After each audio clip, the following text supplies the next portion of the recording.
Welcome to Everything Casual, bringing you original football casual videos from the golden era of the 80s and 90s, right up to current day.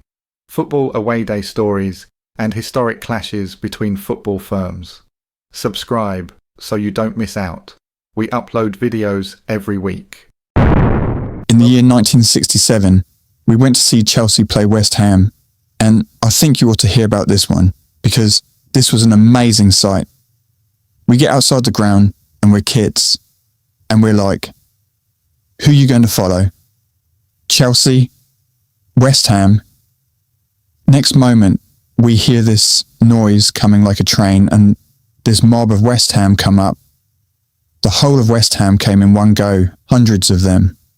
There's skinheads, there's men who look like the Cray brothers, there's men who look absolutely evil with scars up and down them, and they are IT. They've all got a little badge on, North Bank, West Ham. They come in, and I've never seen a mob like it. I remember thinking, how the hell are Chelsea going to do anything about this? So anyway, gates open, West Ham pile in, the push surges from top to bottom, you're going flying. It's unbelievable. Slowly but surely, Chelsea are coming in chanting, Chelsea, Chelsea. They're getting more and more together. I looked at Chelsea and I give them their due. They give as good as they get. The end was shared, the result was shared, although outside it was basically a West Ham rout. I could see these London mobs are scared of nothing. So, they both have huge mobs. West Ham, Chelsea, Spurs are getting established. Of course, Millwall always had the name and the reputation. The first time Millwall came to Fratton Park in '66, they'd just come up through the divisions. Now Millwall were getting a reputation on the news. In one particular incident, they'd not lost at home for about 2 years, and they lost to Plymouth Argyle.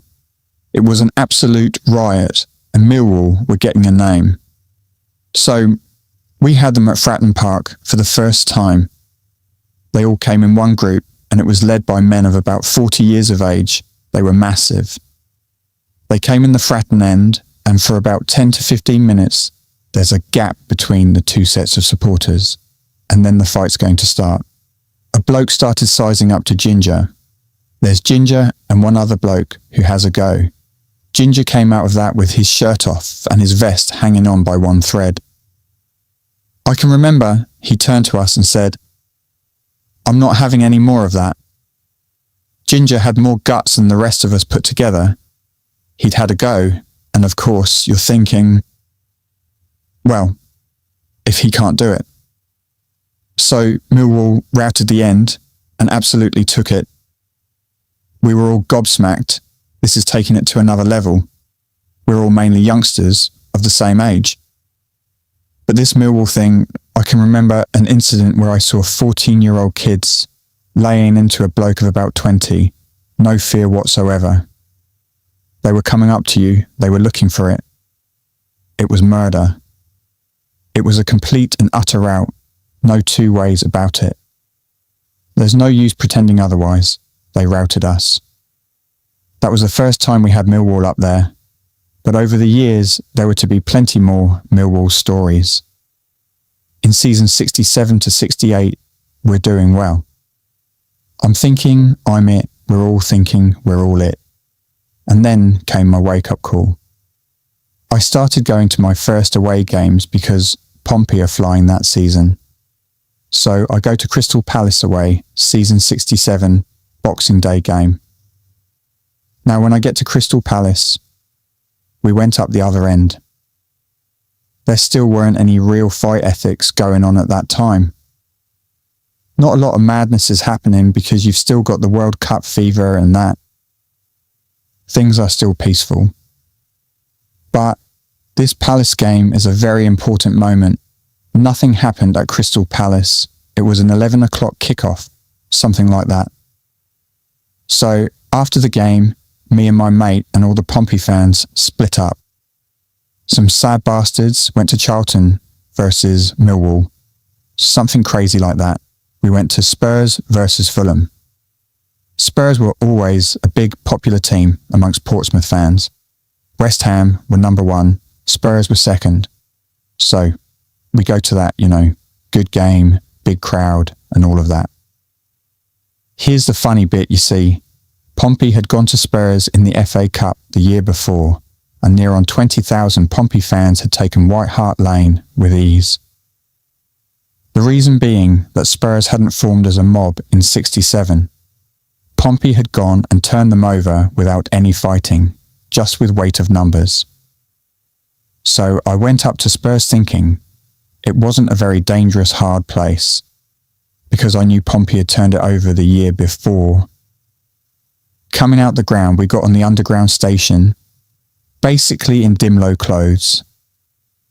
I had a combat jacket on with Pompey on the back, absolute dim-low. I've got a blue and white scarf showing, and all of a sudden there's loads of kids around me, aged 14 to 20, and it's Spurs, and they're around me, and they've clocked the blue and white scarf. Straight away, they come up to me and said, "You fucking Chelsea?" Basically, me and my mate thought, what's best? Shall we just go to pieces? They might leave us alone. We're still kids, you know what I mean? I looked at this bloke and he's like, no, leave them alone. They're only kids. And this bloke sat down. We're sitting down with Spurs all around us. And he starts talking to us. One of the nicer sort of blokes. I started asking him about his clothes. I couldn't get over it, looking at their clothes. They all had black army boots on. That was the first boot, the black army boot. They all had little check shirts. They weren't the Ben Sherman, the old man's shirt. They had that later. They had either navy blue or green sleeveless jumpers. They've all got the Levi's rolled up, got scarves down the front, the suede clipper jackets. Things like this are coming in. I'm starting to see they've all got braces. I'm starting to ask where they've bought all their clothes, and I'm getting clued up. I'm learning fast. Eventually the train pulls in somewhere, and there's about 30 Norwich fans they spot. So the whole lot just goes off and starts kicking, and me and my mate sat there, thanking our lucky stars we weren't the unfortunate ones. It was more the fact that we were country bumpkins and looked hicks. If we'd have been dressed as skinheads, we'd have been beaten to pulp. But they probably thought, leave them alone. And this is where Pompey are wising up. Straight away you start seeing the emergence of the first serious group, the Southsea boys, as they were known, some good people. I'm beginning to grow up and they're all 15, 16, but they're beginning to know me as coming from Hailing. I'm beginning to get in. I'm getting very friendly with Dinksy. I'm meeting people like Pete Harris, Dave Dwayne. Now these to me were style kings. Now all of a sudden, I'm getting to be a bit of a style king. I've moved up London for a job. Season 68 to 69, and football hooliganism now's getting into full flow. It's becoming the purpose now of going to football. I don't like the word hooliganism. I mean, just the whole thing of you're young and that's where it's at and that's what you're doing. That's what you did if you were with the in crowd.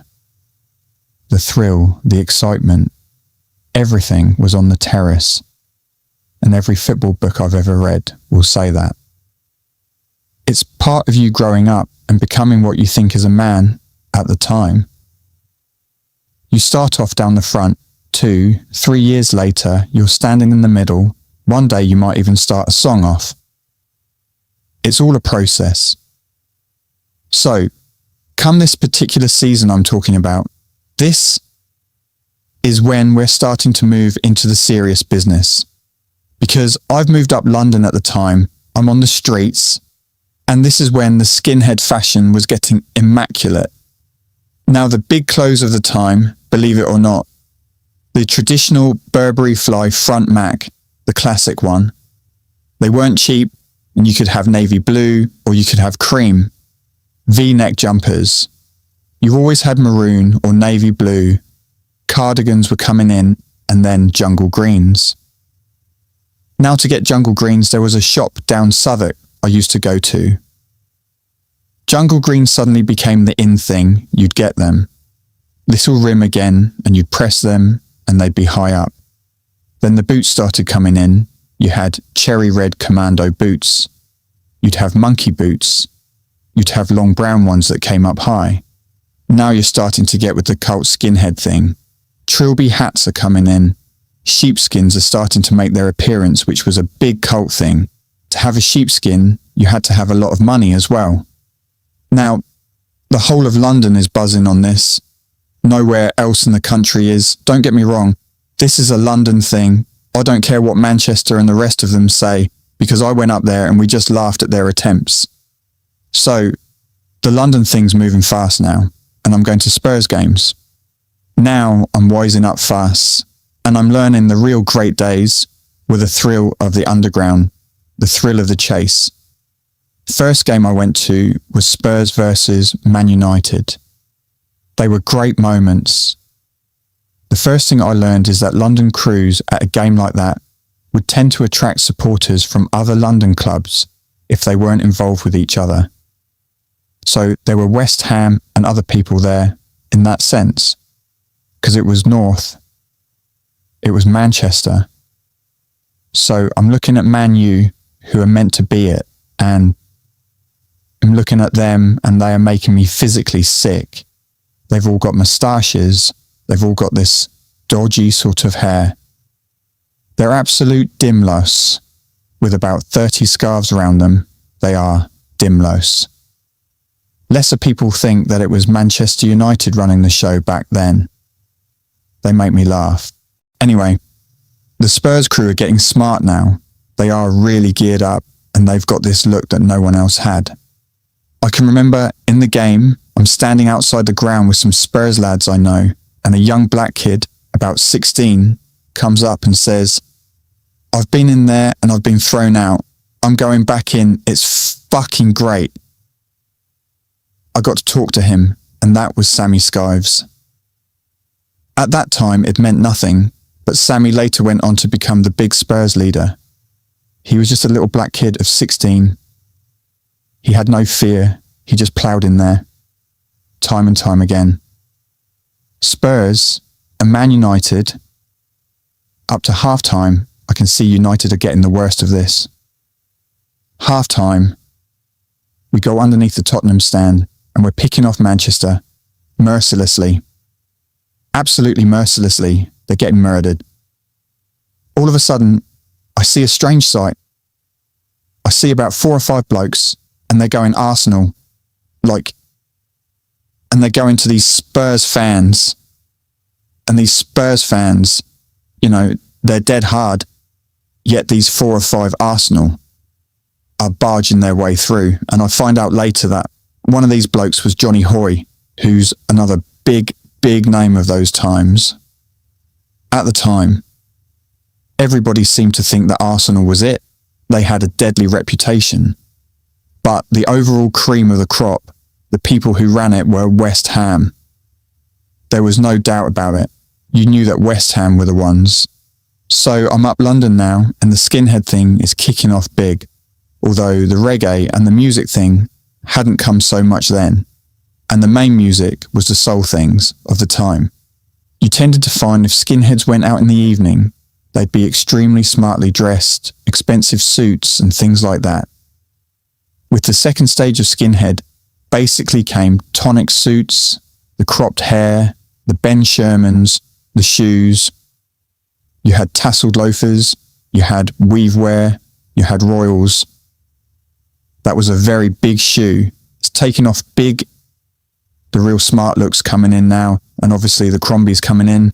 Not only that, the reggae things coming in. I started going to all-nighters. And the main thing about all-nighters was East End lads who were skinheads, rock steady and reggae. I used the generic term reggae. It was more rock steady. This is the music of the streets. This is when you get the big explosion, the Tighten Up albums starting to come out. the music started coming down here, and you started getting a whole thing now where you've got a working class, young people thing, the football fan. There was Motown, reggae, ska. That's where you were. If you weren't there, maybe you were a hippie, or you could be a biker, but you were a no one. So the football thing now has really taken off in a big way. I'd take our first end when we knew we had something. The year 1967 was the year we nearly went out. An important day was 28th February, Rotherham away. To the best of my knowledge, that was the first time Dinksy organised a coach away. Up to then, you would have got on the specials or whatever, but Dinksy organised a coach for us specially. So that's Rotherham away, but I didn't actually go to that one. It was 30 bob, £1.50, and it left at midnight from the Crystal Palace pub, which is now defunct. All the lads came back and told me the good times they had, so I went on the next one to Hull. This is the first time we're free, we can do what we want, and we're away in a mob. One coach and about 50 people. Hull City was a stroll, because they didn't have a recognised end or a recognised football crew. Simple as that. The next game we went to was Blackpool away. Now, Blackpool was getting good. I hitchhiked up there and I met the Pompey lot as they came in. At the time we were wearing our scarves. It's about Easter time now. We're wearing scarves linked and hanging through our jeans, and if you nicked anyone's scarf from the other end, you'd have it. So we'd be walking about like Christmas trees with 1,000 scarves. To me, it's an important moment. We're up north, we're over 200 miles away, and we suddenly realise we do have a talent for what we were about to do, because, quite frankly, we ran Blackpool out their end and out the flaming town. 50 of us. Going up north, it's all the same. They're all bikers, they're all rockers and greasers and stuff. So that was that season, Blackpool away, and that would have been about it that season. So the next season things are getting serious now. The first away game, Birmingham City, we all got on a train and we all went up there, I would say, about 250 of us. So we all start marching down the streets, down to Birmingham's ground, and this is a story that's repeated itself 2 or 3 times with me after a trip to Birmingham. We're standing on the sidelines and we can see their mob coming around. Their mob gets near us, we chase them, and they go flying. This is what happens at Birmingham. 10 minutes later, there's twice as many. We chase them and they go flying. They come back 10 minutes later, and in the end, we're totally and utterly outnumbered. But I didn't rate Birmingham or Villa or any of those crews at all. They always seem to need vast numbers. So basically, nobody got hurt. But we didn't win that one. We had to split up and go away. But we were learning then. And it's a long walk back to the station. If you walk down one road, they come up another. With 2 sides to everything, it can be a nasty experience. We all got home safely. I was living in London at the time, and I got the Chelsea train back from either Leicester or Forest, I think it was. And there was hundreds of Chelsea, and I knew some of them. I think it was Forest, because they took Forest apparently, and not many people did at the time. So, after Birmingham, it's Millwall. That will be the next decent home game. Yeah, Millwall, oh my God. At the time, we know what's coming. We've got Millwall. So, we all go down to the game. I can remember from 11:30, 12 o'clock, the whole thing was getting nasty. I went to get off at Fratton Station, and if I remember correctly, there was Millwall all around. We went to Portsmouth Harbour Station, and their mob were back down to the platform. Now, Millwall had a superb crew, which at the time would have been a sort of mod skinhead look. Guys in suits, you know, that sort of look. Almost Ronnie and Reggie in a way. That sort of general look. Well groomed, cropped hair. They looked apart. They looked like they could be a bouncer in a nightclub. They came down and they've got the Fratton End, basically. They infiltrate, they're very clever, and you don't know where they are. And then, 2 minutes before the kick-off, you suddenly realise they're standing next to you. They say, "Come on then, come on. It's all of this, and they've infiltrated you, and they've got you, and they're round you." And we had to move. We got the worst of it. Simple as that. Then, coming outside the ground, we all got up together and we got up to Fratton Station, where that bus shelter is, and Millwall turned, "Come on then, if you want it." And they ran us. It's as simple as that. I can remember running for my life, hiding in a garage with 2 other blokes, because these Millwall blokes, about 8 of them, are outside, going, "Bastards are somewhere here." We were going to get killed. Madness. So that's another time we've met Millwall, and we're 2-0 down by now. They have routed us again, that's all I can say. I know the stories later in the 80s, but I can only put it in perspective. At the time, we were not in the league of a West Ham, Chelsea. We were not in the league of the things even the 657 were to do in the 80s. I could see that we had something, definitely, but we didn't have the big numbers. Millwall away was a no-no. We went the first year in 67 and nobody bothered going again after that. I'd go Millwall away, but I'd go incognito. I went twice and I kept very quiet and low. It's as simple as that. I don't even know why I went, but I did. Millwall's near neighbours, Charlton. They had a go. People laugh now, but I'll give them their due. Charlton came up, and I always had a slight respect for Charlton because it's a hard club to follow if you've got West Ham and all the rest around you. They had a go, and we turned them over. Simple as that. I can remember Cardiff. They always strike me as not so much wanting trouble, but if someone hit them, they'd always hit back. There's no doubt about it. For me, the season Pompey came of age was the year that we had Blackburn Rovers away in the FA Cup. This is one of Pompey's finest glory moments. At this period, 68, 69, 70, you may find this hard to believe, but we were getting warned.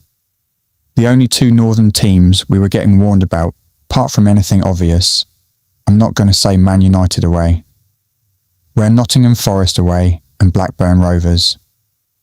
Man United fans had told us about Blackburn Rovers and West Ham. Also told us about a nightmare trip they had up there in the FA Cup back in 66. So, anyway, we all go to Blackburn. This is the FA Cup 69 year, and the day starts off badly. The simple reason being that at the home game that year, about the second game on the Tuesday night, which I didn't go to, there's 3 or 4 Blackburn blokes down. Big leather jackets, big blokes. And what had happened was, after the game, some Pompey had spotted them and had followed them out. And apparently, this Blackburn bloke turns round and says, "Come on then, if you're going to do it, do it." And they got a kicking. So we get to Blackburn, right outside the ground, and I'm standing with Dave Dwayne and all that lot. Then someone said, "Oh Christ, is that bloke?" And it was this bloke with his mate, and we knew straight away they'd spotted us. Blackburn's the same, all filthy Hells Angels types. Big, big, big. So anyway, we get in the ground, and there's only 2 coaches of us doing this, because the special was delayed until half-time. The coaches were Dinksy's again, and they both left from the Crystal Palace pub. In fact, Dinksy had only the 1 coach. For Dinksy's coach, you had to be one of the 40 or 50 people to get invited on it. Simple as that. You had to be one of the people, and by this time, we had a pretty hard sort of crew of all good lads I grew up with, mainly known as the Southsea boys. And Gosport always supplied some very, very tasty boys. Dave Dwayne, people like that, very important early people, and a solid sort of Gosport crew of about 8 or 9 used to come over too. So, Blackburn away.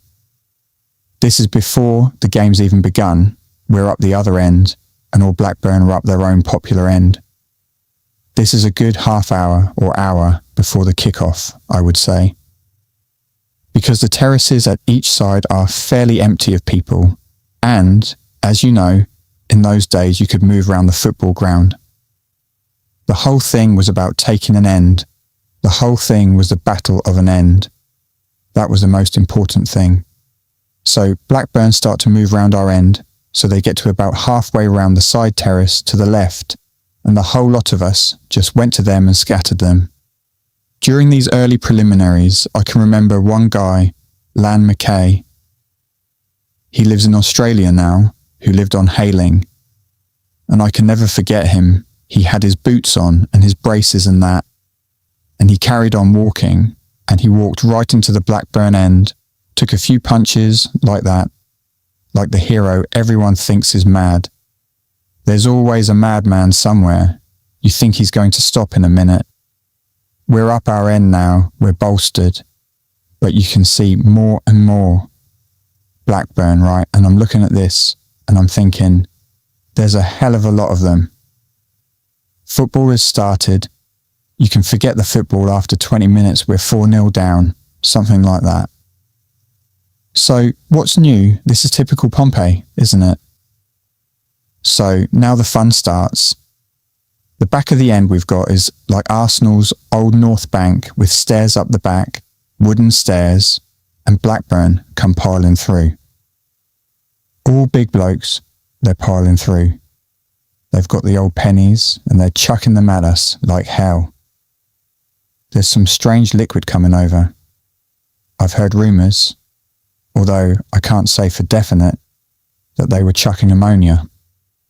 So, anyway, they're all around us now.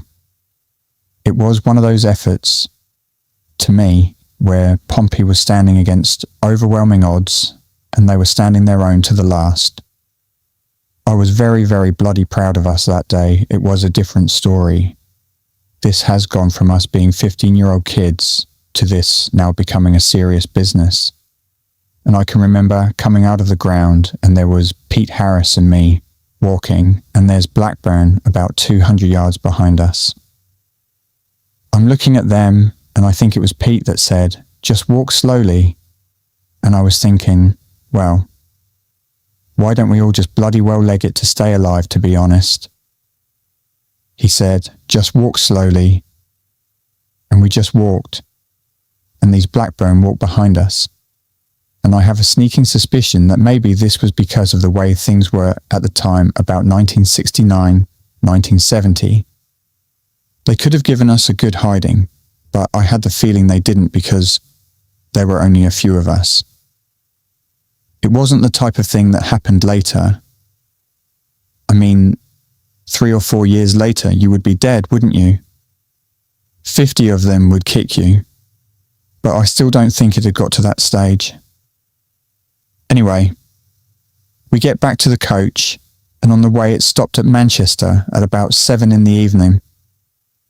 The express purpose for me and Dinksy was to go and see the Twisted Wheel Club. That may not mean a lot to some of you today, but it's a big northern soul club, right? It had finished and closed, and me and Dinksy said we wanted to go along and see it. We went and saw his, and we get back to the coach. This is about 9 or 10 o'clock at night, and we're just hanging about by our coach. All of a sudden, 4 or 5 Manchester City blokes come for us. They were the skinhead type, but quite frankly, they didn't have the clothes. They didn't have white star press up there. They used to wear Cook's trousers, right?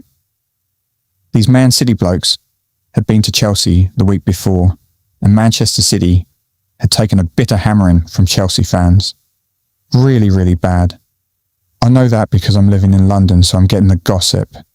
They've been slaughtered. Just before the start of the 69 to 70 football season, the Daily Mirror printed a report on the Isle of Wight pop festival. It was the usual crap about Dylan, about hippies stoned out of their heads on acid, the old peace and love bit. However, the article ended with a report on a strange youth cult which had sprung up in East London. The youths, said the article, had severely battered several Pakistanis.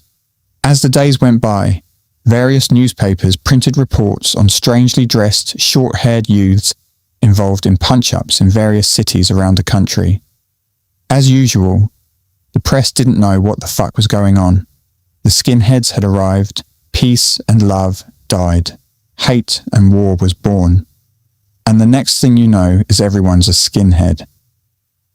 This is the big thing. The next season, everybody had cropped hair, and you suddenly realised that people who'd maybe had long hair for a long time had suddenly gone and had it cropped, to the point you didn't even recognise them on first look. Obviously the movement, the whole scene, was getting diluted.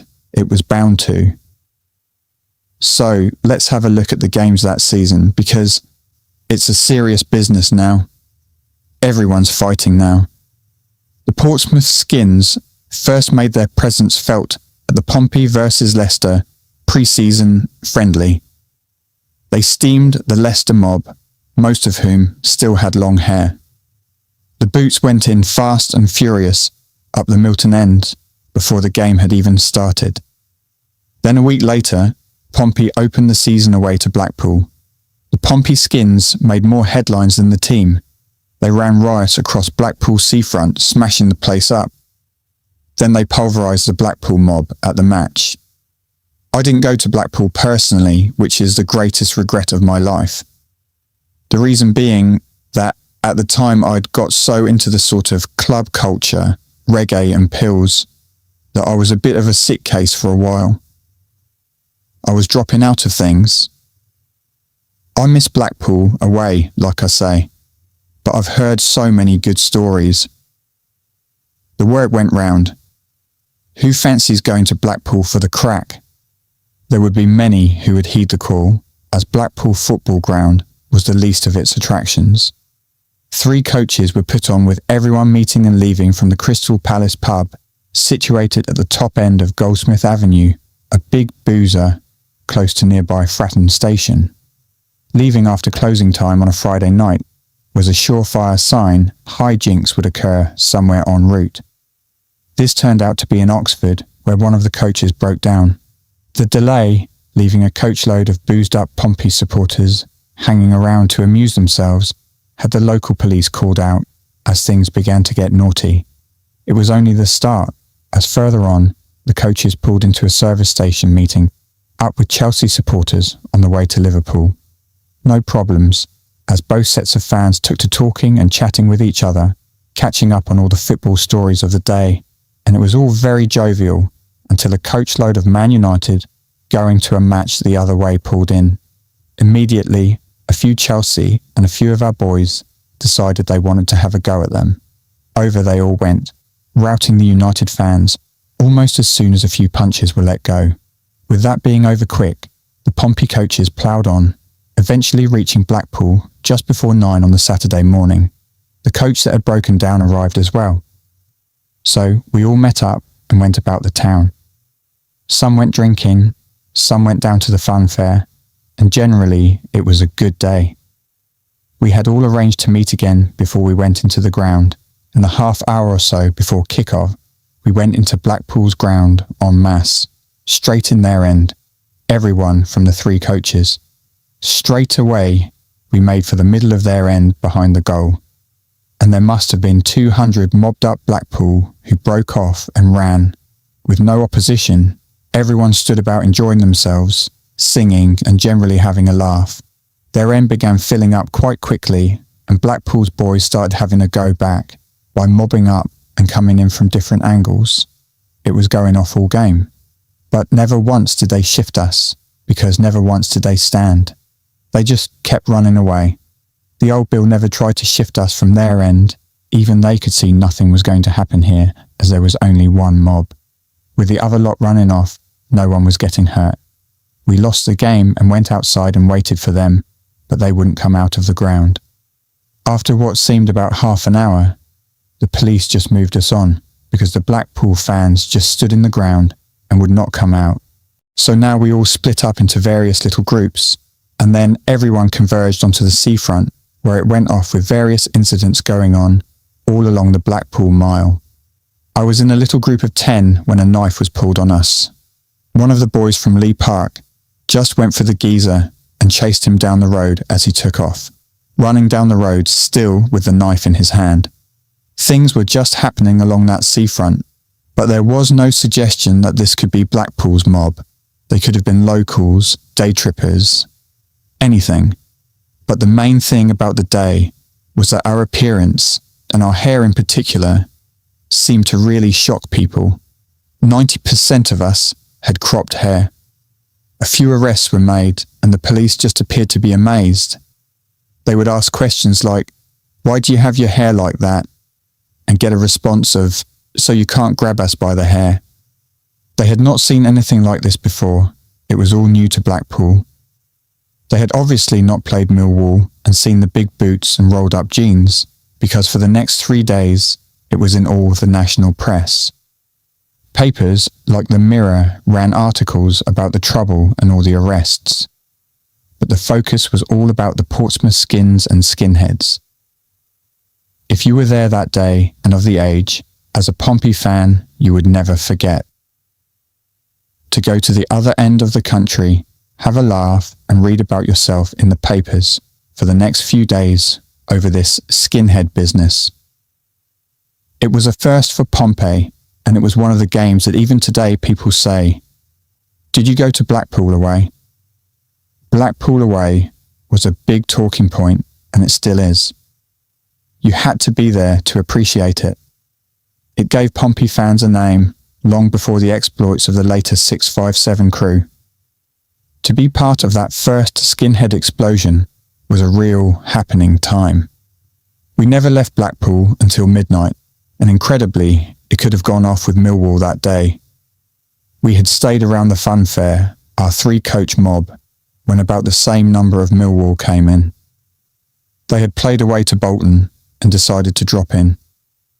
You can imagine a real nasty situation here. There was a bit of banter between the two rival groups, but after a few calls of, "Let's leave it, we're both here to enjoy ourselves," there also seemed to be mutual admiration with us, both sporting the skinhead look. Both groups just walked away. It was that kind of weekend, it really was. The week after Pompey's 5-1 home defeat at the hands of Sheffield United, the front cover of the Football Mail was dominated by an article on the skinhead menace and showed a picture of a skin outside the Fratton End being frisked for weapons. But the remainder of that season continued without the sensation of Pompey fans making all the headlines. So, basically looking at the 1969 season, apart from the obvious boring facts that Millwall came down and took us again, there wasn't a lot happening aggro-wise. That is, until Norwich away. Now, Norwich away was well planned. The moment we knew it was an away game, everybody's getting excited. So, it's the same thing again, Dinksy's coaches. Now, everybody is in their full skinhead glory. It's August, and I'm wearing a bloody knee-length sheepskin because you know what fashion's like. You don't care if you're sweating or not. Everybody had a Ben Sherman and a pork pie hat. We've now got a solid Pompey crew. We all tended to be the same age. The older blokes, a lot of people who'd been Teds or whatever, they've gone. Their time had gone. It was the early 70's, so we go to Norwich away, and I'll never forget it. We always travelled up in the night, Norwich, Torquay, anywhere. So we got there about 5 in the morning, and straight away we're wandering the streets with not a lot to do.